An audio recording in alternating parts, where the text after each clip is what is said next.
floods in KwaZulu Natal have wreaked havoc, with at least 398 people having been confirmed as passing away. In the aftermath of the floods, or as they continue, questions are being asked of government's planning and capacity to assist.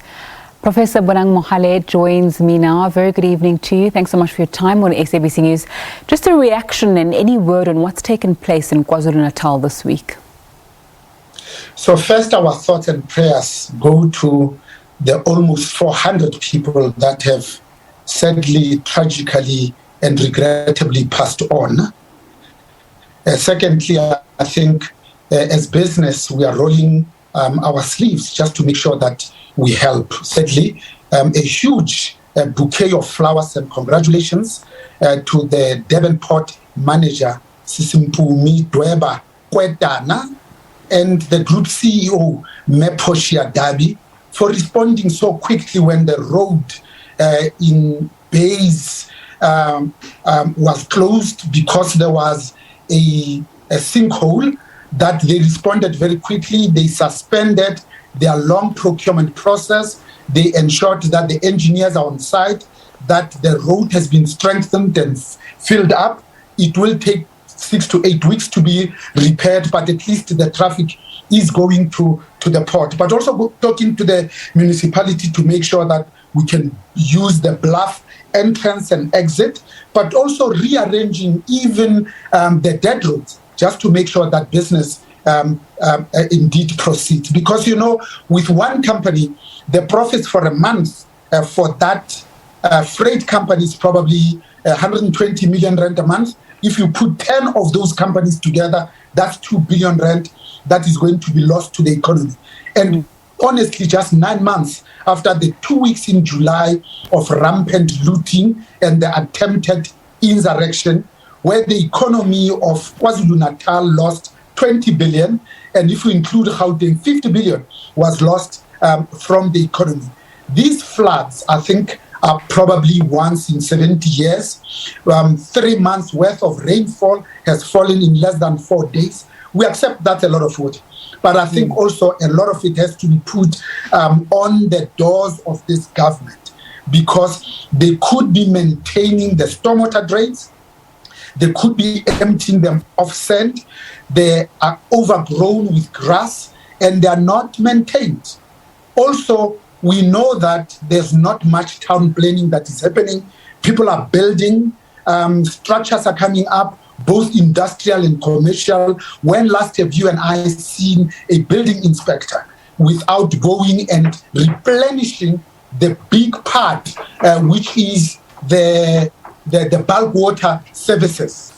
Those are not being done at all. Lastly, I think also we should also blame the state capture, where we have stolen 1.5 trillion South African rands. Every year we continue to siphon off on average 200 billion just to the two Zupta families. You see, when you steal money, eventually it gets fetched.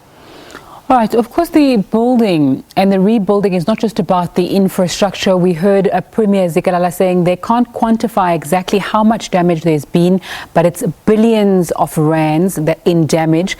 There's also knock-on effect in almost all sectors, which will likely compound those losses in the province that you've spoken about due to previous floods and the July unrest. What's to be done? But also we know, why can't we anticipate? KwaZulu Natal experiences floods every year, not to this magnitude, but every year. So the people who call themselves our leaders, why don't they sit down and plan and say, when the next water comes down, here's what we are going to do to make sure that it doesn't affect the economy as much. Secondly, for them to say, do we even know how many people are in the province? Because we have opened up the borders, our hospitals are overwhelmed, as if that's not enough. Even the schools are not even safe places of refuge. But we also know that the investors, the analysts, and the rating agencies are really looking for 4 things and 4 things only. One is economic strength, financial strength or fiscal strength, institutional strength, but most importantly, susceptibility to major risk events. These floods are a major risk event. You should have anticipated, thought about it, but put systems and processes in place to say, if it hits us, here's what we're going to do. This thing called emergency responsiveness and preparedness, we do it in companies every single year. Some even simulate what ought to be done every 6 months. And we know that when it hits us, we know which calls to make, which people to call upon, what equipment to bring up. Where we are now, we remember that South Africa is 2.5 times larger than the economy of Ukraine. In fact, the economy of Ukraine is only the size of Gauteng, which is 30% of the national GDP. The second biggest province is KwaZulu Natal at 16% of national GDP, followed by the Western Cape. Surely for us to protect our second biggest province that contributes to our livelihoods, we should have done more. We must have planned better.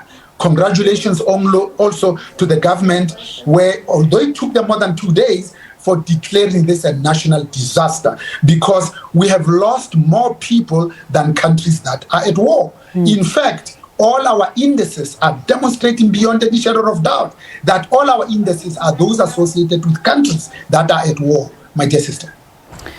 Professor Mohale, I take your point about state capture, perhaps government not planning as well as they could have, and infrastructure that's not looked after, contributing towards some of the chaos that we see. President Cyril Ramaphosa speaking earlier on and being quoted as saying that climate change also plays a role in that. Although we can anticipate that climate change and its effects take place, we cannot anticipate exactly how it plays out, which is what we've seen in KwaZulu Natal. So my question is, how much of blame can be attributed to that, which is almost an act of God, which we can't do much with? And two, what's the role of the private sector in working with government to raise the points that you have and saying, get it together, so when something happens in Port St. John's or in KwaZulu Natal next time, there won't be as much of a sense of unpreparedness as there may be now?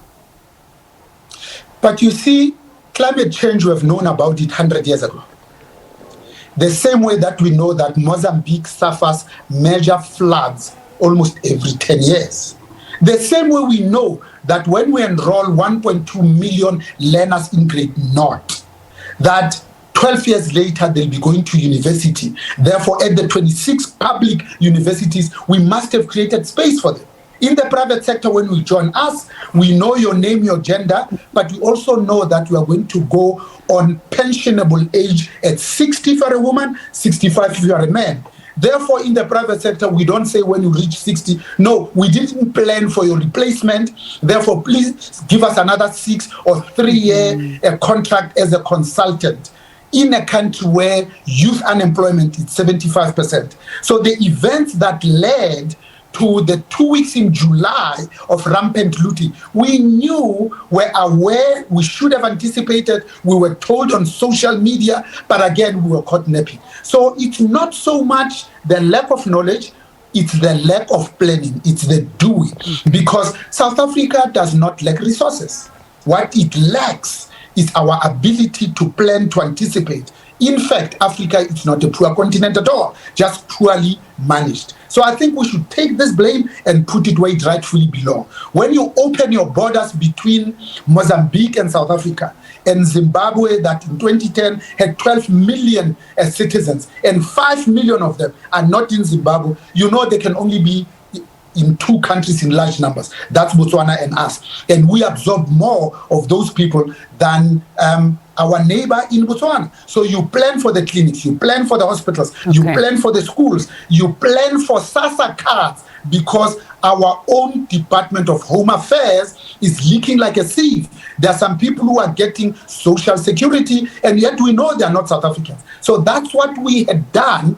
I think we need to go back to the drawing board to say, how do we ensure that there is the rule of law, that we root out crime, and we enforce security? Because without law and order, who are we and what are we actually? Because at the moment, in South Africa, crime pays. You hit a cash in transit crime, you've got more than 80% of getting away with it. And then the police are there. all 180,000 of them. But even if we don't have enough, Mohale, thank you so much. It's always so interesting speaking to you with your vibrant views and your plans. Unfortunately, that's where we have to leave it for now, as we have to continue with the bulletin on the Full View. Thanks for your time.